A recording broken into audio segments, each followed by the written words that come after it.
মই আজি আছোঁ নাজিৰাৰ চকীমুখত। মই চকীমুখত মোৰ লগত আছে আজি মৰম লগা ভাইটি ময়ূৰজ্যোতি গগৈ। ময়ূৰ ঘৰ বৰুৱাপুখুৰী, নামটি বৰুৱাপুখুৰীত। তেওঁ এজন ভাল বাহিবাদক।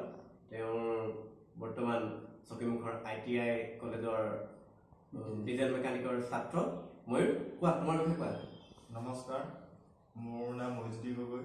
মই বৰুৱাপুখুৰীত ঘৰ মোৰ। মই চকীমুখ নাজিৰা ITIৰ কাৰণে মই ইয়াত আছোঁহি। মোৰ বাঁহী শুনিবলৈ মোৰ মৰম লগা ককাইদেউ আহি মোৰ ওচৰ পালেহি। মই মানে বাঁহী শিকি আছোঁ, এতিয়া কমপ্লিট হোৱাগৈ নাই। মোৰ ৰবীন চুতীয়া দেৱ মোৰ গুৰু হয়, তেওঁৰ ওচৰতে শিকি আছোঁ। তেওঁ এতিয়া মানে মোৰ কমপ্লিট হোৱাগৈ নাই, হ'লেও আপোনালোকৰ আগত মানে বজাই শুনাবৰ কাৰণে অলপ চেষ্টা কৰিছোঁ। যদি ভুল হয় শুধৰাই ল'ব। ধন্যবাদ। লাইক ছাবস্ক্ৰাইব কৰি ওলাব আহিব। Thank U.